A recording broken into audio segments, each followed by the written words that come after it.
आकाशवाणी देहरादून से प्रस्तुत है प्रादेशिक समाचार। पहले मुख्य समाचार। प्रधानमंत्री नरेंद्र मोदी ने आज नई दिल्ली में 32वें अंतर्राष्ट्रीय कृषि अर्थशास्त्री सम्मेलन का शुभारंभ किया।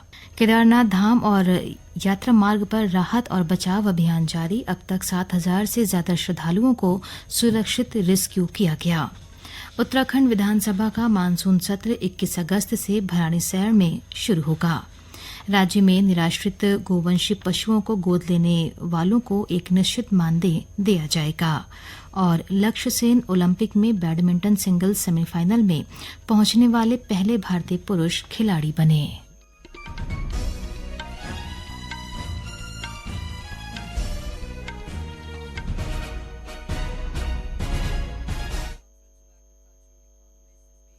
नमस्कार। दोपहर समाचारों के साथ मैं योशिता पांडे। प्रधानमंत्री नरेंद्र मोदी ने आज नई दिल्ली में 32वें अंतर्राष्ट्रीय कृषि अर्थशास्त्री सम्मेलन का शुभारंभ किया।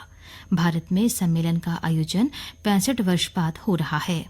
इस अवसर पर उपस्थित लोगों को संबोधित करते हुए श्री मोदी ने कहा कि भारत में कृषि से जुड़े शिक्षा तथा अनुसंधान का एक मजबूत इकोसिस्टम बना हुआ है। उन्होंने कहा कि भारत में कृषि और उससे संबंधित विषयों की पढ़ाई के लिए 500 से ज्यादा कॉलेज हैं। देश में 700 से ज्यादा कृषि विज्ञान केंद्र हैं जो किसानों तक नई तकनीक पहुंचाने में मदद करते हैं। एग्रीकल्चर से जुड़ी एजुकेशन और रिसर्च का एक मजबूत इकोसिस्टम बना हुआ। Indian council of agriculture research के ही 100 से ज्यादा रिसर्च संस्थान भारत में एग्रीकल्चर और उससे संबंधित विषयों की पढ़ाई के लिए 500 से ज्यादा कॉलेज है। भारत में 700 से ज्यादा कृषि विज्ञान केंद्र है जो किसानों तक नई टेक्नोलॉजी पहुंचाने में मदद करते हैं। 6 दिन के अंदर इस सम्मेलन का विषय है संवहनीय कृषि खाद्य प्रणाली की ओर रूपांतरण। इसका उद्देश्य जलवायु परिवर्तन, प्राकृतिक संसाधनों के क्षरण, बढ़ती उत्पादन लागत जैसे वैश्विक चुनौतियों को देखते हुए संवहनीय कृषि की बढ़ती आवश्यकताओं पर ध्यान देना है। यह सम्मेलन वैश्विक कृषि चुनौतियों के प्रति भारत के सक्रिय दृष्टिकोण को उजागर करेगा और कृषि अनुसंधान नीति में देश की प्रगति दर्शाएगा। सम्मेलन युवा अनुसंधानकर्ताओं और इस क्षेत्र के अग्रणी पेशेवरों को अपने विचार रखने और वैश्विक प्रतिभागों के साथ जुड़ने का अवसर देगा। केदारनाथ धाम और यात्रा मार्ग के विभिन्न स्थानों पर आज राहत और बचाव अभियान का तीसरा दिन है। अभी तक लगभग 7,000 श्रद्धालुओं और स्थानीय लोगों को सुरक्षित रेस्क्यू कर लिया गया है। बचाव अभियान को तेजी के साथ पूरा करने के लिए हेलीकॉप्टर के प्रयोग के साथ ही एनडीआरएफ, एसडीआरएफ और डीडीआरएफ और पुलिस विभाग युद्धस्तर पर काम कर रहे हैं। अभी भी करीब 1,000 श्रद्धालु विभिन्न स्थानों पर फंसे हुए हैं। इस बीच मुख्यमंत्री पुष्कर सिंह धामी ने आज सुबह रुद्रप्रयाग के जिलाधिकारी और पुलिस अधीक्षक से वर्चुअली बात कर आपदा संबंधित राहत और बचाव कार्यों की समीक्षा की और आवश्यक निर्देश दिए।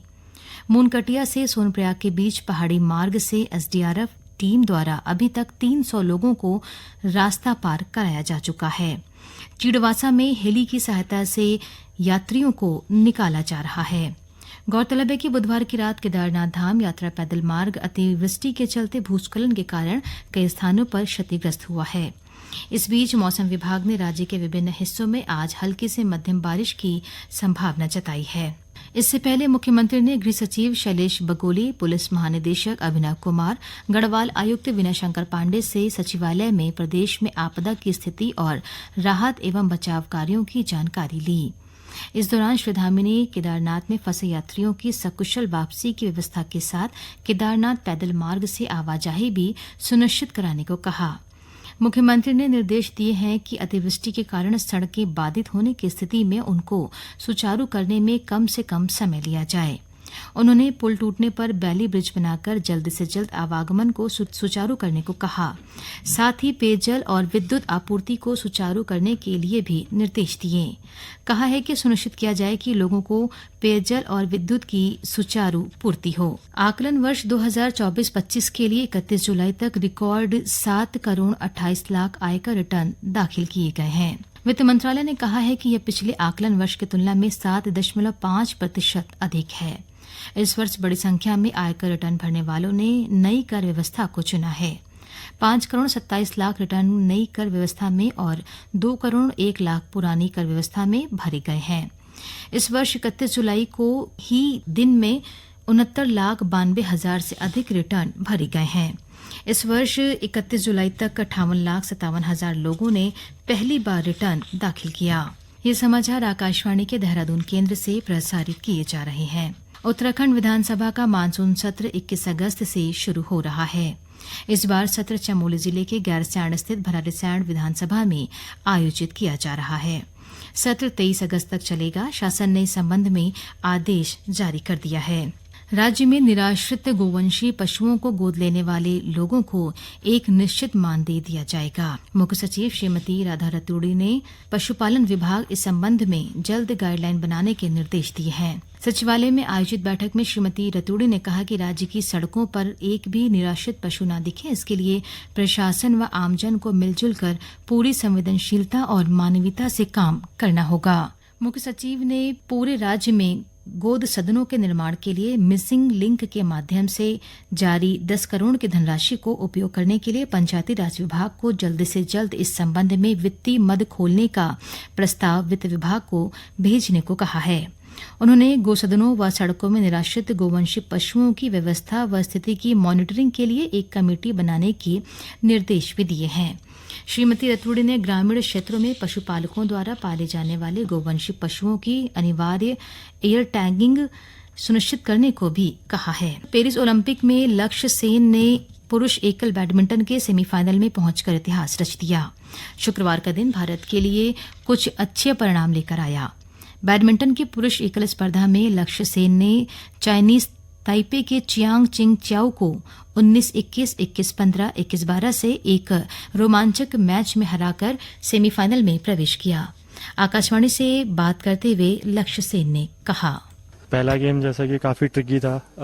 इन द एंड मैं पुल आउट नहीं कर पाया, even though it was very very close, but या यही कहना चाहूँगा कि सेकंड एंड थर्ड गेम में जैसा मैं खेला मैं खुश हूँ उससे। एंड यस, मैं आगे आने वाले मैचेस में भी ये अपना मोमेंटम कैरी करना चाहता हूँ। अभी मैं बस यही कहना चाहूँगा कि मैं जो अपना तैयारी है वो पूरा रखूँगा। एक दिन का मुझे रेस्ट है, मैं जाऊँगा, रिकवरी करूँगा पूरी अपनी, एंड जो मेरा मैच होने वाला है उसके लिए मैं 100% रेडी रहूँगा। लक्ष्य सेन का सेमीफाइनल मुकाबला कल टोक्यो ओलंपिक खेलों के स्वर्ण पदक विजेता और दूसरी वरीयता प्राप्त डेनमार्क के विक्टर एक्सेल्सन से होगा।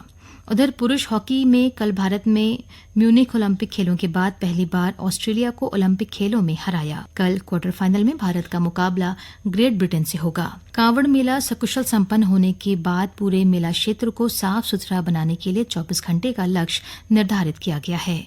इसके लिए करीब 1,700 स्वच्छता कर्मी अभियान पर लगाए गए हैं। 12 दिन चले कांवड़ मेले में 4 करोड़ 14 लाख से ज्यादा श्रद्धालु जल भरने हरिद्वार आए थे। नगर निगम के स्वास्थ्य अधिकारी डॉक्टर तरुण मिश्रा ने बताया कि मेले के दौरान भी प्रतिदिन सफाई का काम जारी था और औसतन 420 मीट्रिक टन कूड़ा हर दिन उठाया जा रहा था, लेकिन अभी भी भारी मात्रा में कूड़ा जगह जगह मौजूद है। इसके लिए संपूर्ण निगम क्षेत्र को 7 जोन में बांटा गया है। स्वतंत्रता दिवस को लेकर देहरादून जिला प्रशासन ने तैयारियां तेज कर दी गई हैं। जिला आबकारी अधिकारी को 14 अगस्त रात से 16 अगस्त सुबह 10 बजे तक शराब की दुकानें, कैंटीन, समस्त आबकारी अनुज्ञापन बंद रखने के निर्देश दिए गए हैं। जिले के प्रमुख चौराहों पर 14 अगस्त को शाम 6 बजे से रात 9 बजे तक और 15 अगस्त को सुबह 6 बजे से 11 बजे पूर्वाह्न तक लाउडस्पीकर के माध्यम से देश प्रेम, देशभक्ति के गीतों का प्रसारण करने के साथ ही 15 अगस्त को सुबह प्रभात फेरी निकाली जाएगी। जिलाधिकारी ने अधिकारियों को समय पर सभी तैयारियां पूरी करने को कहा। अंत में मुख्य समाचार एक बार फिर।